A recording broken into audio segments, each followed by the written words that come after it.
Hey, what it do, guys? Bless up. D, aka Hood Scout Man, back for a different video. Not interviewing a college coach, not interviewing a high school coach, not even interviewing a athlete, but I want to talk about something that it relates to something in the quote unquote sports world, if you will. So today is December the I think 3rd, 4th, whatever it is, but the news of Deion Sanders, Coach Prime, is official. He's leaving Jackson State, going to Colorado, or the University of Colorado in Boulder. A program that's kind of been up and down, but really down a lot for the past, I don't know. I mean, they had their time in the early days, I think the 90s, and then you had that era with Brown. I think Chris Brown. I think it's Chris Brown that was the running back. So they kind of been a little up and down, but not necessarily a good program. But this video, I really want to dive into it from a social economic type of perspective as it relates to the community. So Jackson State, an HBCU, historically black college university, rich history and tradition, from the Eddie Robinsons to the Gaithers to Steve Air McNair at Alcorn State, and many others. Walter Payton came out of Jackson State. Jerry Rice came out of one of the schools out of Mississippi Valley. So you have these coaches and this history and these players from these schools. And so with that comes a lot of emotions, a lot of pride, a lot of tradition. And typically, when you're talking from a historical standpoint, HBCUs were very, very popular, back in the day. I'm considered a millennial, so let's say 70s, probably 80s, maybe even before that. Even before that period. So you had a lot of athletes, especially black athletes, pre-integration, who were not allowed to go to Texas. Who were, some of these schools were primarily Caucasian. Florida. Some of these schools, these guys weren't allowed to go there. So Alabamas of the world, which is kind of funny because you look at those schools now and it's totally upside down as far as the dynamics of the on the field product. But when you go back and look at those guys who had to go to these HBCU schools, that's what it was. Some of these guys had really great programs. Eddie Robinson at Grambling. I was talking to a coach out of Louisiana who was a high school coach who played at Southern, but he was recruited by Eddie Robinson at Grambling State. And it's funny how the world works because he's now the offensive line coach at Grambling State, and that's Coach Valdez out of Louisiana. But he was saying when he was recruited by Eddie Robinson back in the day, Grambling State were known for getting massive linemen. So this was a black school known for getting, I'm talking about, 6'5", 6'6" back then, 300 plus pound linemen. They were getting these big guys. So the point I'm making is they had some traction. Eddie Robinson was speak at some of these coaches conferences, even in Texas. I'm talking about white and black. They wanted to hear what he had to say, and he probably could have crossed over and been one of the first coaches to kind of cross over. But he had a passion for his school. So, you fast forward, integration took place, and the athlete began to shift from the HBCU schools. Some of them would start going to like the various schools, the Power 5 schools, and at that time they were in different conferences, but what you would consider the SEC schools or whatnot. So over time there was a shift happening. So with that shift, and you still had HBCU players in the 90s or whatnot, but the shift started to happen. And when the shift happened, I would probably say a lot of the HBCU, from a sports perspective, kind of got sucked dry. So if I'm just being honest, if you grew up watching the Longhorns, you watched Texas A&M, you watched Alabama, LSU, Arkansas, Oklahoma Sooners. Like, you watch these schools play because, number one, that's where their best athletes went, but number two, that's what was on the ABCs and the CBSs and the Foxes and the Fox Sports Nets. That what was on TV. So HBCU's kind of dwindled. So you have. I grew up. I remember Grambling and Prairie View. That was a game that was kind of aforementioned because that was a game that was kind of popular because it was at the State Fair in Texas and Dallas.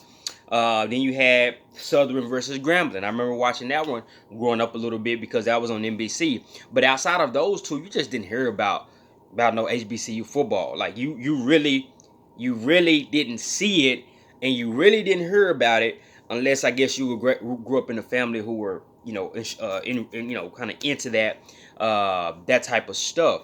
So I'm gonna tie all this to Deion. So Deion, who of course we know prime time, Florida State, man, Cowboys, Falcons, Redskins, Baltimore Ravens, dynamic athlete.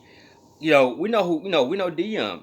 And from a coaching perspective, of course, Deion had Prime Prep, which was in Dallas. That ended up having some issues, and I don't even want to speak on that, but that had some issues. And then he was able to be an assistant coach at Trinity Christian. Trinity Christian was out of Cedar Hill, so that is a private school right on the outskirts of Dallas. So he was there for some years, and of course, he got that Jackson State job. And I remember when it happened, I was a bit surprised because I was like, man, Jackson State is taking a risk, and they took a risk. And they hired Deion Sanders. And I remember when he got there, you just don't, you don't know how a coach is going to do whenever he get to a place and he's done something he's never done as far as being the head guy. He got a staff around him. He brought his son, got Travis Hunter, which was probably the most surprising thing probably in the history of recruiting.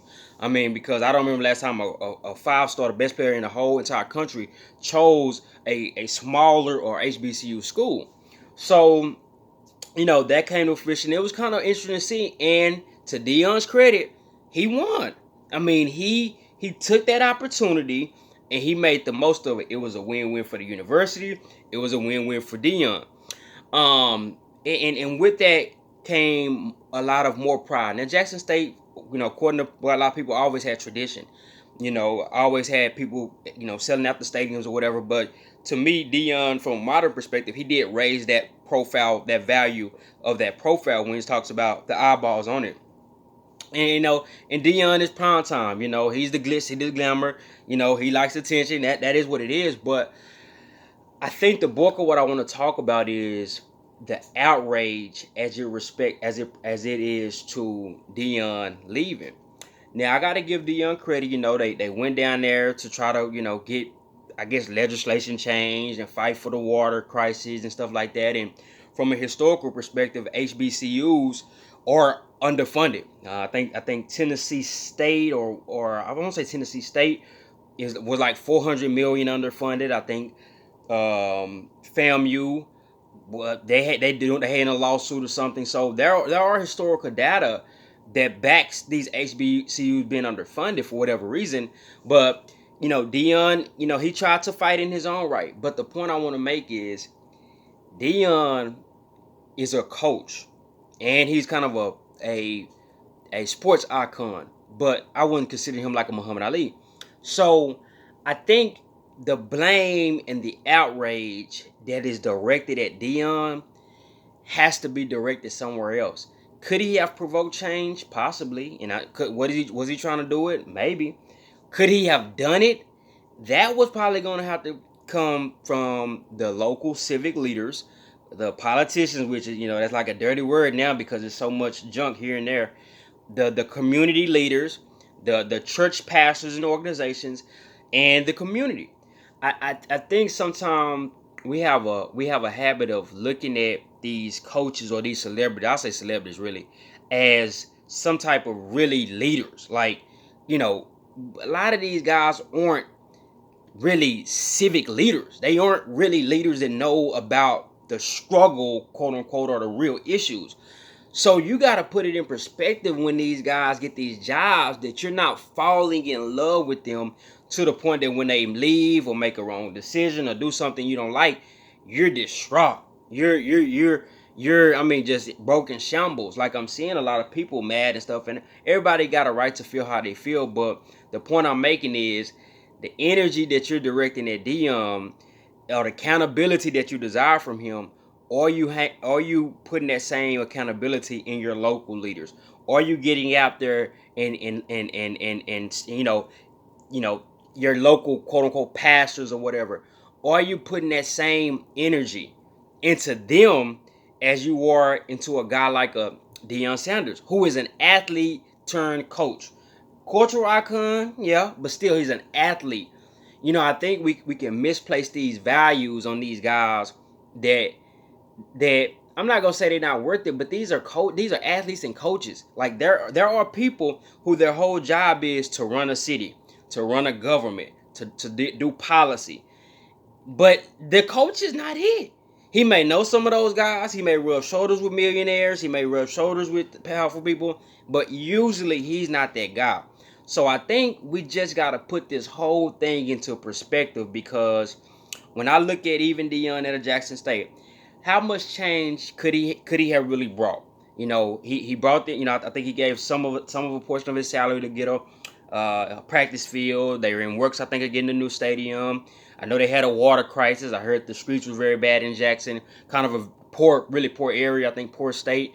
When you had, well, I'm not going to talk about that, but kind of a poor state. So what really could he have done to change the whole dynamics of a situation that took probably, and I'm making this number up, let's say 50 years to go downhill, 30, 40 years to go downhill? What could he have really fixed in 3 or 4 years, realistically? Realistically. So, of course, he got the job in Colorado. He interviewed for the Texas Christian University job, TCU job. I assume University of South Florida was interested in him, and maybe a few other schools. So, you know, he always had a desire to be at a bigger level, and maybe going to an HBCU, it was a stepping stone, yes, but maybe it was a surprise to him that the facilities or some of the political economic stuff wasn't in place as he thought that it would, or that he thought that it should. So that's another perspective you gotta look at. But I think his deal was making $300,000, which, if you know anything about sports in the Power Five and these college levels, a lot of assistants actually make more than that, the position coaches. So, he wasn't making a ton of money per se. Colorado, I think they paying him $5 million a year, which is a good salary. And I'm not even focused on the money. What I'm focusing on is, though, we gotta put the outrage into perspective, man. Like, don't put these guys on a pedestal in some ways. You gotta keep it in the proper context and the perspective, so that when they move a job and they do this, you're not losing your mind. You're not going nuts. Like leadership matters. Your elected officials, your pastors in your community, for your values, your foundation, your the families in the community. There is stuff that really matters. And I think sometimes we need to direct some of this passion and put it into the right perspective, because a lot of people within the context of the HBCU community or the Jackson State community are really, really upset, really, really flustered. But they have their own presidents and people over their conferences, and it is their jobs and their duties to help elevate that conference and help grow that brand and help try to get proper economic opportunities for TV deals and stuff like that. But I just wanted to kind of come with a little short video to kind of give my perspective over the whole situation, which is put it in proper context. I'm a little surprised that Florida State didn't offer Deion, but that's kind of a whole nother topic. But we just have to put it in proper context. He's going to Colorado. That is a different environment from a HBCU school perspective.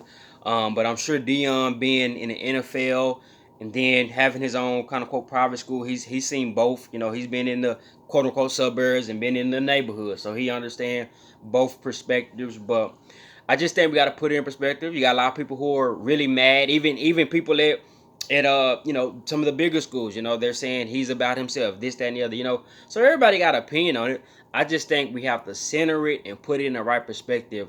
And at the end of the day, he's an athlete turned coach. That's no disrespect to Coach Prime at all. But I think looking at him, as if he's Martin Luther King or something, is not the right way to look at it. It's just not the right way to look at it, in my opinion. So I would love for you guys to drop some comments and thoughts on this. Of course, I think they're even going to have a press conference today. So this is it's been out for a few days, but it's at the same time just becoming official. I would love to hear what you guys think about it, man. That's just my perspective of the whole thing. Signing out, man. Peace.